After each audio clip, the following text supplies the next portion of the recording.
right, folks, welcome back. What you saw over there were two of New York's finest, two New York City Police Department officers wearing a mask and rubber gloves, taking the rubber gloves off and then putting them in a New York City trash can, which was wide open. Now, I'm not blaming them. That's not the purpose of showing you this. The purpose is just to raise questions. This was in proximity to the apartment, apparently, where the doctor who now has Ebola lived. Joining us now is Bernard Kerik, former New York City Police Commissioner and Interim Minister of Interior for Iraq. Hello, Bernie. How are you, sir? Hey, Steve. How are you? All right. First of all, it seems to me that just like the nurses union spoke up when what took place in Dallas, and I would imagine. I'm sure there's been preparedness drills and training. But it seems like, people like the police are in a kind of an awkward position when Ebola comes to New York, for instance, where, they don't have protective gear all over them. I don't know what they were touching. I don't know why they had the rubber gloves, so it's all speculative. But then they took the gloves off and just threw it in a trash can that, theoretically anybody or any kid could go into and pick the gloves up. So do you think there's enough protocol, enough information, enough of a directive on what to do for police officers, for instance?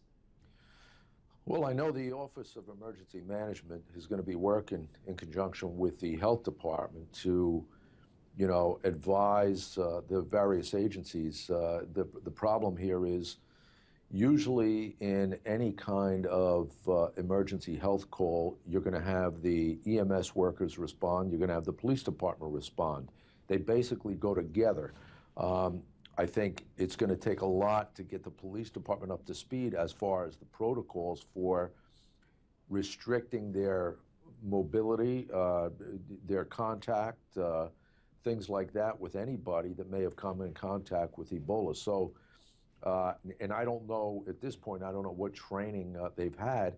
I can't imagine they've had much of anything, given that this stuff has only been going on for the last 2 or 3 weeks.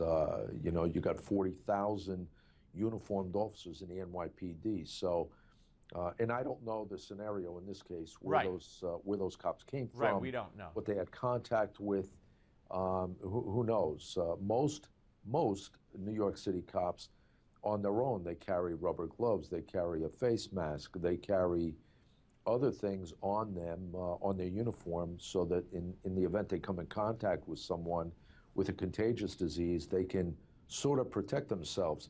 Right. This calls for additional protection that I think the city's going to have to get out and get them the training they need. And I'm sure that Patty Lynch, the president of the police union, yep, he's going to be very vocal on this. Absolutely. And there are reports today that the U.S. is considering mandatory quarantine. This doctor, he did a good deed when he went over there to treat people in Guinea with Ebola, but he came back here, and even when he said he was feeling sluggish for the last few days, still took the train, still took a cab, still went bowling, still went to restaurants, rode the subway. It's crazy.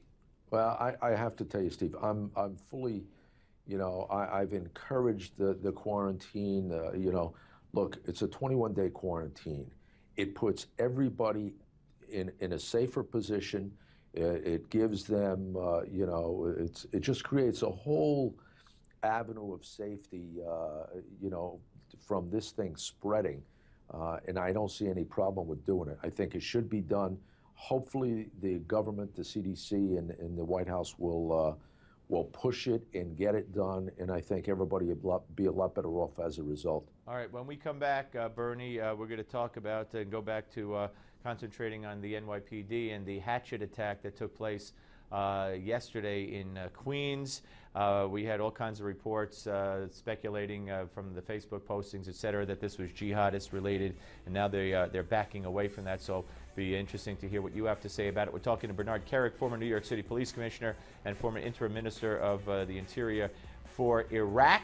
And we will continue, as I said, and we're keeping you up to date today on the investigation into the hatchet attack and the latest on the Ebola situation. One nurse now going home from Maryland. All that coming up. Don't go away.